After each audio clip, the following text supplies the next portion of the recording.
मित्रांनो, one nation one student आपल्याला 12 अंकी विद्यार्थ्याचा अपार ID जनरेट करण्यासाठी मित्रांनो आपल्याला सर्वप्रथम पालकाच्या संमतीपत्राचा नमुना हा भरून घेणं गरजेचं आहे. हे अनिवार्य आहे. मित्रांनो, हा पालकाच्या संमतीपत्राचा जो नमुना आहे तो नमुना नेमका कसा भरायचा आहे, या ठिकाणी पालकाचं नाव कुठं टाकायचं आहे, त्याचबरोबर विद्यार्थ्याचं नाव कुठं असणार आहे, पालकाचा जो ओळखपत्र आहे त्या ओळखपत्राचा जो क्रमांक आहे तो कुठं टाकायचा आहे, पालकांची स्वाक्षरी कुठं असणार आहे, त्याचबरोबर या संमतीपत्रावर शाळेतील मुख्याध्यापकांची किंवा संबंधित शिक्षकांची सही व शिक्का या ठिकाणी शाळेचा कुठे असणार आहे याची सविस्तर चर्चा आपण या व्हिडिओमध्ये करणार आहोत.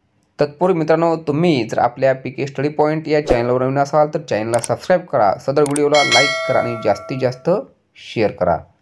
चला तर मग जास्त वेळ घेता सुरू करूयात आजचा व्हिडिओ. मित्रांनो, या ठिकाणी अपार ID निर्मितीसाठी विद्यार्थ्यांचे वडील, आई तसेच कायदेशीर पालक यांची संमती. ओके, या ठिकाणी बघा मित्रांनो, तुम्हाला या ठिकाणी सर्वप्रथम शाळेचं नाव लिहायचं आहे. बघा या ठिकाणी समजा नूतन कन्या प्रशाला पुणे ही शाळा आहे.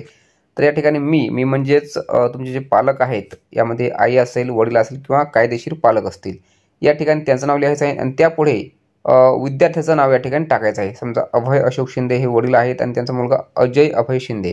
ओके, चे वडील, आई, कायदेशीर पालक म्हणून माझा ओळख पुरावा, या ठिकाणी त्यांचा जो ओळख पुरावा म्हणून आपण या ठिकाणी आधार कार्ड आहे समजा, आणि ओळख पुरावा क्रमांक आधार कार्ड क्रमांक या ठिकाणी 12 अंकी जो क्रमांक तो टाकायचा आहे. स्वेच्छेने माझी संमती देते की त्याचा तिचा आधार क्रमांक आणि UIDAI द्वारे जारी केलेली लोकसंख्याशास्त्रीय माहिती अपार ID तयार करणे आणि माझ्या पाल्याचे डिजिलॉकर खाते उघडणे या एकमेव उद्देशाने पुढील हेतू आणि उद्देशासाठी शिक्षण मंत्रालयाशी सामायिक करण्यास संमती देत आहे.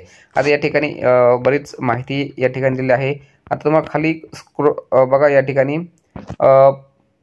तारीख तुम्हाला टाकायची आहे, ज्या दिवशी तुम्ही या ठिकाणी सही करणार आहात. बघा या ठिकाणी उजव्या बाजूला पालकांची सही आहे, ती तुम्हाला बॉक्समध्ये सही करायची आहे आणि या ठिकाणी त्या दिवशी तारीख टाकायची आहे आणि संमती ठिकाणी या ठिकाणी पुणे असल्यामुळे तुम्ही या ठिकाणी पुणे टाकू शकता. तुमचा जो लोकेशन आहे ते या ठिकाणी टाकू शकता.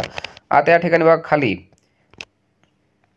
जे संबंधित मुख्याध्यापक आहेत किंवा संबंधित शिक्षक आहेत त्यांचं या ठिकाणी नाव येईल आणि या ठिकाणी खाली या बॉक्समध्ये विद्यार्थ्याचं नाव येईल. खाली डेट येईल त्या दिवशीचीच आणि इथे मुख्याध्यापकांची सही व शाळेचा शिक्का या ठिकाणी येईल. तर अशा पद्धतीने मित्रांनो तुम्हाला संमतीपत्र हे भरून घ्यायचं आहे. मित्रांनो, माहिती आवडली असल्यास व्हिडिओला लाईक करा आणि जास्तीत जास्त शेअर करा. धन्यवाद.